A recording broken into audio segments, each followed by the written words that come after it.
Welcome. I'm Ken Dolan-Del Vecchio, and this is the Pet Loss Companion. It's a broadcast that my colleague and co-host Nancy Saxton-Lopez and I deliver once a week on Thursdays at 6 p.m. Eastern. It's a live broadcast, and then it's available on various podcast outlets and for replay on YouTube and on Facebook. And tonight we have a very special program, which we'll introduce in just a couple of minutes, but we want you to know that this is a program that takes the information, the experience, the knowledge that Nancy and I gained over many years, decades, in fact, 3 decades, in fact, on Nancy's account, facilitating pet loss support groups. And we wrote a book called The Pet Loss Companion, Healing Advice from Family Therapists Who Lead Pet Loss Groups. And this broadcast is an opportunity to spread that information and provide support and guidance in a broader way. And we very much appreciate when you dialogue with us, when you communicate with us. So please feel free to write us with suggestions, with questions, with your stories. You can reach me at kenddv@gmail.com, and you can reach Nancy at nsaxtonlopez. That's nsaxtonlopez at csmpc.com. We like to let you know as well that this program is a friend of Dakin Humane Society, which is in Springfield, Massachusetts. Dakin is a 501c3 community-supported animal welfare organization that provides a whole bunch of services, including shelter and medical care and spay, neuter, and behavioral rehab for more than 20,000 animals and people every year. Dakin is very committed to helping when it comes to the human-animal bond. Since its inception in 1969, Dakin has become one of the most recognized nonprofit organizations in Central Mass and a national leader in animal welfare. You can learn more about Dakin and make a donation, and I'll repeat that, and make a donation at dakinhumane.org. That's DAKINHUMANE.org. You can also, if you're so inclined, make a donation to support our program at the link that appears in the description of the program. And so, Nancy, want to get us started? Oh, yes. We're very excited tonight to have a very special guest.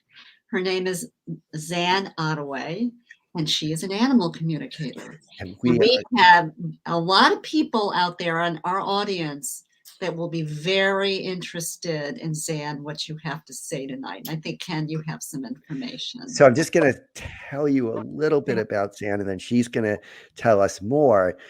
Zan started practicing as an animal communicator in 2013. She's going to tell us about how she got started. I want to tell you a little bit about her broad history as well. She's got a very interesting background in that she was a music teacher and a singer and a composer and a piano accompanist for several years in New York City, and also practiced Zen weekly on and off at the First Zen Institute from 1994 to 2004. So welcome, Zan. Thank you, Ken. And tell us, how did you get started with this work? Okay, well, I was having a hard time. I was trying to help my now late husband pill his cat. His cat had an enlarged heart, and I had Penelope Smith's book Animal Talk, and she has a step-by-step guide. She's considered the grandmother of animal communication. Step-by-step guide about how you talk to your cat. And so you don't have to be in the same room or even the same town, but I'm up at a diner on the Upper East Side. He's down in Chelsea. So I'm saying, like, how can we help? After some getting to know you things and other, how are you, that kind of thing. How can we help you take your pill more effectively? And she said, just give me a snack. And this was way back in the late 90s, or maybe it was 2000. And I know it sounds dumb now because we all know about that training, more about training with cats now, but it worked like magic. And my husband was sort of an agnostic atheist, and he was like, you did not read her mind, but it didn't matter because it just, as long as it's helpful, right, that then your job is done, right? If you're helpful. And I'm not saying that I fix every behavioral thing perfectly, but some things have really improved a lot. Some things have gotten a lot better. But we're talking about the afterlife today.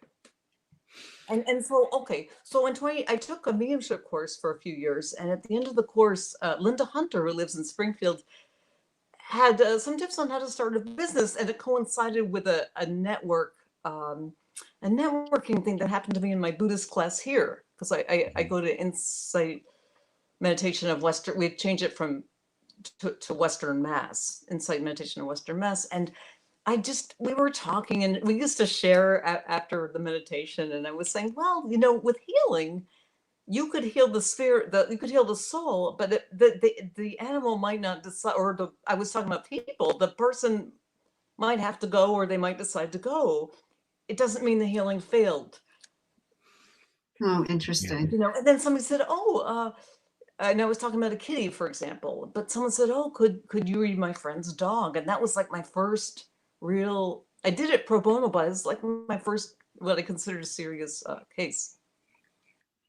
So when you were talking to your the cat, your husband's cat, you took in her aura, right? You kind of started to really concentrate on her and speak to her, right? I mean, that's. Oh yeah, the way I do it, basically, I usually get a photo. I don't need a photo because you can also just hear about the animal, but I like to look into the cat's eye. I send love. I ask permission. You have to ask permission to communicate. Okay. And generally they will. Sometimes I might have to convince, I might try to convince them because they really do want to talk usually. But they might not want to talk at first. And in very rare cases, they might refuse to talk. But with the same book, a couple months after my other cat died, I used Penelope Smith's Animal Talk to speak to him after he died. And I wrote it all, and I got it all down in a journal. I like to write in journals, so it all came into my writing. What is it like? How do you get the information? Do you hear it? Do you hear it in your minds? In your mind? How does it work? That's a good question. Probably because I did a lot of music in my life, I'm more clairaudient and very sensitive to hearing. But Ken, I think it's important that we can hear our animals on all channels, like hearing, touch, sight, sound. I'm sorry, I just said sound. Touch, heat, cold, taste, smell. We can integrate all the senses. So my primary ones was hearing, but I developed the visual one a little more. But I think the ideal is to really integrate them all and feel them on all the senses. And they're kind of like extensions of the psychological, or I guess physiological senses. So you use all of your senses really to encompass or be in with that animal, whether they are alive, right, or they have passed on. Yeah, and one of those senses, some people have knowing, or feeling and knowing are also considered clairs. They call them clairs, the clairaudient or clair sentient. The feeling, or some people just know things. Right. So you know it, and you know that it's coming from that connection, that animal. When you know it, like I'm thinking, it's like the words come to mind. The words, is that correct? Yeah. At this point, yeah. But occasionally might smell or taste, or feel some. Or when you're doing this healing section, you might say, "Where am I drawn in my body? I feel something in my stomach. Did your dog have an issue today?" Interesting. Right. That would make sense. That would make sense. Yeah. So do you have a few stories about, you have, I think, a couple animals that had passed on that you worked with your clients? Yeah, there was a beautiful orange cat that I think was east of me in Massachusetts that lived outdoors in the backyard, and the owner the guardian was very worried about would he come inside, because I think it was winter. But finally he got cancer of the mouth, and it was kind of spreading throughout his mouth, and she was trying to make the decision. One of the things I can't tell you how long the cat will live or what to do, but I can say what I feel like the cat is saying, or dog is saying to me. And then I hope that helps the person make a decision. But some people have a really hard time with the decision, and I don't blame them. Yes. And have to have a vet tell me. So what happened with this case? What was this cat So saying? finally the cat, she told me one day, the cat came to me, the cat finally came back, and I think he knew it was time. And he came to me. And I can't remember if she had a traveling vet come to her home, or she took him in, but exactly how it happened. But he came back when she felt she knew it was time, and she was a very sensitive and loving woman. And that gave her the indication. The whole thing was growing in his mouth; they could hardly eat. But he came back to her, and she felt that meant, I'm ready now. Okay. And you said he came back to you as well? I don't, Ken, at this point, all I was doing was coaching her and giving her messages from the cat. There's a couple, Okay. I can give her evidence, and I try in the beginning of the session, I try to give someone evidence that I'm actually talking to that cat. But I believe, like in the law, that proof is in the eye of the beholder. Like, can you convince the jury? So there's proof, and then there's evidence. There's evidence and there's proof are slightly different things. So although I think the field has moved ahead, and some people are saying it's scientific now, which I haven't quite gotten to that point of saying I'm in science, and I'm still at the point of saying, and some people don't even want the evidence. They want me to just go straight to, why did my dog bite that guy or girl? They don't want to even hear, yeah, I know he does this, I know he does that. They don't want a dog and pony show. They just want to go straight to it. So anyway, I honestly can't remember exactly. Well, that the evidence, I was wondering what evidence is, and you're saying, you seem to have answered that, which is the evidence is you describing some of the things that this animal does, some of its habits. Is that right? Yeah, or things they see. They're just a couple things, like, what do they like to eat or play with? What are some impressions of the household? How do they get along with the family? Yeah, Oh, how are they? So in this case, you were helping this woman decide partly when, not just, she was talking to her veterinarian too, but partly when this would be the time because of what was happening with his cancer in his mouth. Well, yeah, and many people are sensitive to what their animal wants. And she also was trying to get him to come back so she could do this. Because he was an outdoor cat. So he was, okay. So he wandered back in, and that was partly one of the indicators that he was telling her, and you were coaching that with that, and maybe it was time for him. With messages. Yeah. And I don't, because, what would happen if I said, yeah, it's time, and then they did it, and then they regretted it? No, understood. Believe me. It had to come from the cat, but you'd help indicate that for her, right? And this is what's going on with the cat. So, like you said, they want to know, are they in pain? I'm sorry to interrupt. Yeah, right. A lot of people want to know. And you can tell that. You can say that. Well, I can say, I seem to have sore hips, or I'm having trouble walking, or a lot of times they say, I wish I could walk better. I wish my stomach worked better.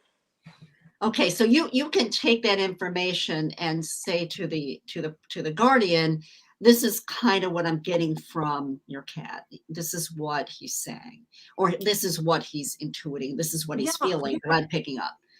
Okay. And sometimes it's a little bit impressionistic. Right. Okay. So tell us another story about a client. There was a cool woman up in Montreal, and it was Halloween, and I honestly forgot it was sort of Halloween because I was trying to focus. And the cat, it was a lost pet case at first, and the cat said, well, I went out and, well, what happened is the woman ran out to therapy late and left her window open. The cat went out the window in the city, and lost cat. So the cat was saying, well, I went out in search of candy, but I defaulted to Lebanon. And and I know it sounds weird, but my uncle used to work in the Middle East, so I knew that Beirut, Lebanon was the Paris of the Middle East. And there they were in Montreal, where the waiters speak beautiful French, and waitresses. And I said, are there any Middle Eastern restaurants in your neighborhood? And she goes, yeah, there's one right across the street. And she went there, and there was a vet right next door, and that's where she found the cat. But well, that's interesting. yeah, so that was one of my best stories. But the cat didn't make it. They got hit by a car. Ah, wow. But we kept talking to him. He gave that message from beyond. Right, so that you could work with her around what the cat was feeling after his death, after he was hit by a car. Yes. Yeah, one of the things you told me when we were talking before this broadcast, you said that you were often not able to say whether the cat or the dog is alive, or whatever animal is alive or dead. Yeah. You can communicate with their spirit, but that's often not something that's clear. Well, I've been taught that we really shouldn't pronounce on it. People really want to know, but we shouldn't pronounce on it, because what if we say it's dead and it comes back, or what if we say it's alive and it's not? But that's almost like a legal thing, but it's not. I mean, what I tend to feel, Ken, though, if they're speaking in symbolic terms, like I'm everywhere, then that's, I mean, I won't go and say I'm everywhere. It probably means he's not in spirit, but I tend to think that if they're speaking in more symbolic terms, they might be in the next life. Or if they're saying I'm everywhere now, or I'm no longer sick, or I'm miraculously. Right, because they wouldn't be sick in the spirit world. That's right. Right, but I have had some kind of miraculous healings, although I don't advertise it as my big specialty, but there are some miraculous healings. But it could be a sign that I'm free, I'm no longer sick. Yeah, exactly, Nancy, what you said. Interesting. So you can talk to them after, and talk to their guardians, and that I'm sure that helps them, though, because you're giving them information about their beloved animal after they have crossed over, right? So because people want to know if they're in pain, or people want to know how they're doing, or people want to know what was death like for them, those kind of things. I would. Well, there was a young woman who we only took a half an hour, but the dog, I think it was a collie, had passed away. I think it was an accident, but came through. She was a very young woman, came through with so much light, but this woman was so trusting, and I told her, hey, there's so much light, there's so much joy, and I didn't really have a heck of a lot of major evidence, but there was some kind of transmission between us that she felt reassured that he was in a good place. But that's not untypical from what little I've read about. As they cross over, then they're free of pain, and they're free of illness, and they're free of any kind of orthopedic issue. I mean, they're just young again, and that's nice for people to hear. Yeah. And I think we tend to think that with people too. Yeah. I wanted to ask you. I'm sorry. No, I wanted to ask you. You've said that it's really a lot about connection, and that many people can create this kind of connection. Can you say more about that? Like how your average layperson can perhaps use some of the skills that you've honed to be even more connected with their animal friend? Well, it's good to have a book. I mean, Animal Connection is good. I mean, Animal Talk is good, but there's also another good book called Heart to Heart Connection. Only 100 pages, and that book has it all. Even Lost Heart Pets. to Heart Connection. Yeah. Okay. And I forget the author at the moment. I could get that back to you, but yeah. So did you ever hear, like, people have varying opinions on the law of attraction, but sort of what you pay attention to grows. So the more you pay attention to this sort of fantastic, and find some ways to practice. At first, I was doing the more pro bono, and I still do some pro bono, actually.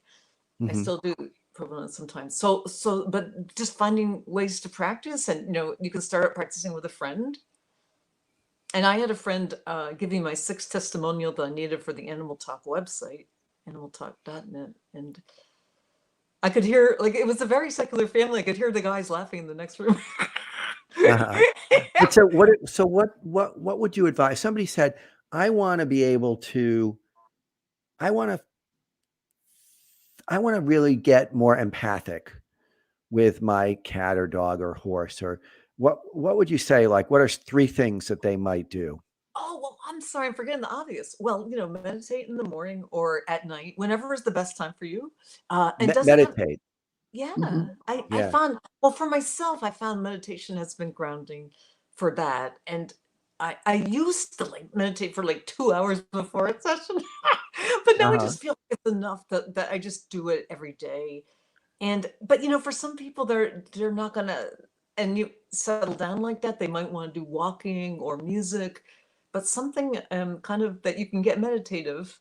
But I like to do well, I went from Zen to Vipassana, and now I kind of do more of a mediums meditation, which Okay. is like running the energy.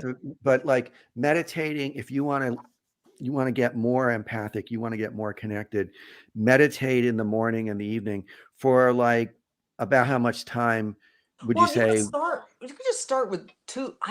When I was 30, I started with just 2 minutes from 2 the minutes. Yeah, roundhouse. because it's hard for some people to do. Yeah, it's hard right? for people to It's meditate. hard to do But because But of you the gotta time and practice because it. Yeah, yeah, gotta you've practice. really and sometimes you have more but time.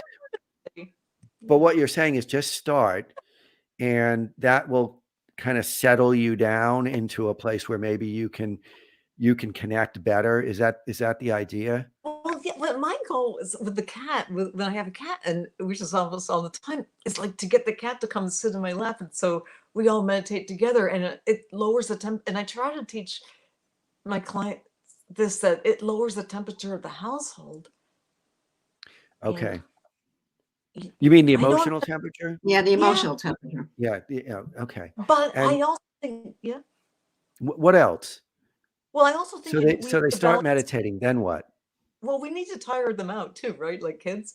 Like we also need a balance of like, quiet where we're emptying our mind a little bit, but maybe we're just like watching the thoughts go by, or whatever you do. But it's good to have a weekly class. But then the other thing is our cats and dogs need to play, especially the dogs really need to run around and have fun. And so it's interesting to me, the whole idea of balancing those things.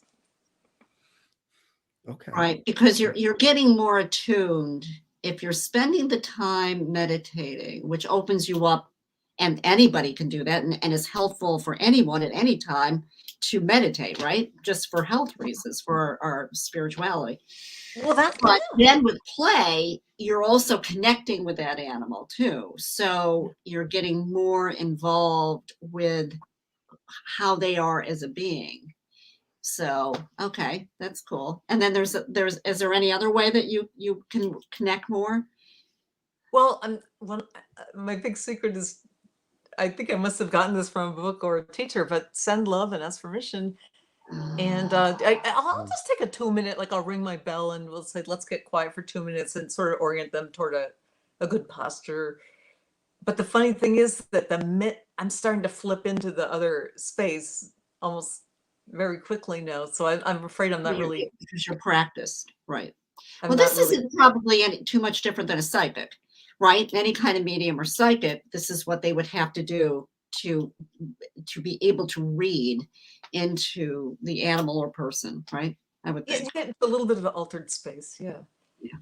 I really like that. Send love and ask permission. Yeah. That's very beautiful. Oh, Because we need more love. Yeah. And I think that there's something about the quietness that you're describing, like sitting with your pet maybe on your lap or right next to you on the couch or on the floor or whatever, or maybe you're on the floor next to them, and you are consciously directing loving energy toward them and asking permission to be in contact spiritually, emotionally is the way I'm thinking about it. Mm. And then you may you may feel or hear or gain some sort of sense of what's going on with them internally? Well, when I meditate with my cat, like just daily, we're really just sitting there, and if they have something to say, they'll say it. But I Mhm. don't really. I gotta say, I don't like check up on my cat with a laundry list every single day.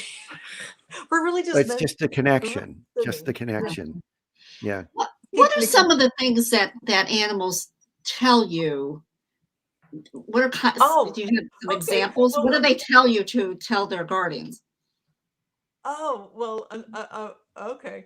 Well, one of them I got was, I hope you learn. I didn't want to say this, but then the Guardian actually said it themselves. But the animal was like, I hope you learn from this. I didn't want to say that. I didn't want to say that. But they just never put them down, and the cat finally died. And and I Yeah, because didn't. I've heard one medium that I had talked to with one particular dog that I had. The dog had been quadriplegic, and she mentioned that. She said you had a dog that was immobile, and she said, "Don't worry." She knew that you had to euthanize her, and she was fine with that. Which I thought was kind of interesting. So that came through the animal communicator to me. A lot of animals could send their forgiveness, that not forgiveness, but they're like, yeah, we're fine. I forget. I know that this had to happen, and it was time. I hear Yeah, sometimes. good. Well, that's helpful for people because we have so much guilt, especially around euthanasia, so that if that guardian was told it's okay from their animal, it was okay. It was time. It was fine. That would be really helpful for people, which is good to know. So Other things that maybe are surprising that animals have communicated to their guardians? Oh. Well, sometimes they'll say stuff I'm not really sure I should say. I It's was wondering about that, actually. I was wondering about that. Like what?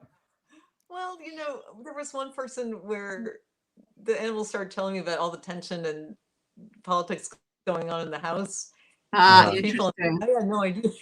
And the animal, the German Shepherd, and anyway, so I shouldn't say too much, but and then one time my cat just said to me out of the blue, "Shouldn't you be brushing me?" And just reminding me, and then I had a cat say to me, "I hope you learn from this." Yeah, I mean, like, learn what I mean, this is pretty interesting. So So if the animal It's so this says one is, there was a lot of tension in the house, yeah. what would you say to the guardian, to your client? I'm very Well, curious about that kind of thing. well, The I forgot diplomacy that, involved. but she said you're having trouble with a roommate or something, and she said, "Oh yeah," and it was just ordinary. A lot of it is very ordinary. Mhm. yeah, just life, right? Mhm. Mhm. The animal's part of our life. They live with us. They absorb what happens in their home, right? Oh, that's so true. That's a big point to make, that our emotions kind of get translated. You know that Just happens, like children, right? Just like Right. children. Children are absorbing the emotional tenor around them all the time. I mean, animals do the same.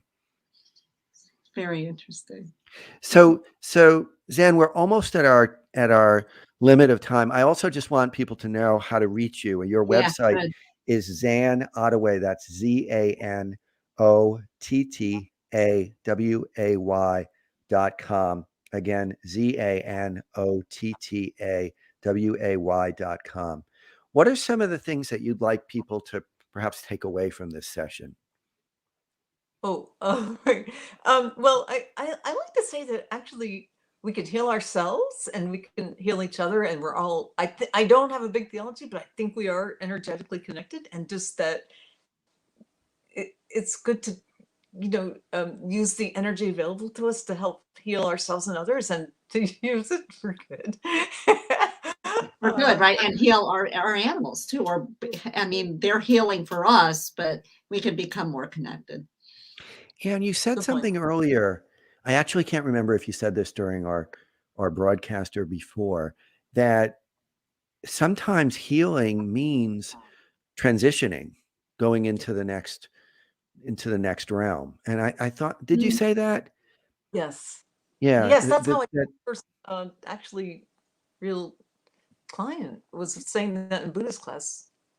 Yeah. So that's a very interesting thing, I think, to emphasize, is that healing doesn't necessarily mean surviving. It might mean transitioning, Good point. and that whatever happens is okay ultimately, right? I mean, Yeah, that's like there's kind of nothing wrong. It's one thing I heard, I channeled once from Ram Dass, to someone dying, that there's nothing wrong. It's life. That's It's life. part of life is, right. Yeah, that's very beautiful as well. So there's nothing wrong. We're Well, I mean, dying is part of Our life. part of our lives, part of the life cycle. It's natural. It's not it's not necessarily anything wrong. Why don't we stop there? And we just want to thank you Oh, thank you, very, Zan, very much so for being much. with us. And it's Great. very interesting conversation. So thank you very much. that's good. Good night, Ken and Night. Nancy. Bye.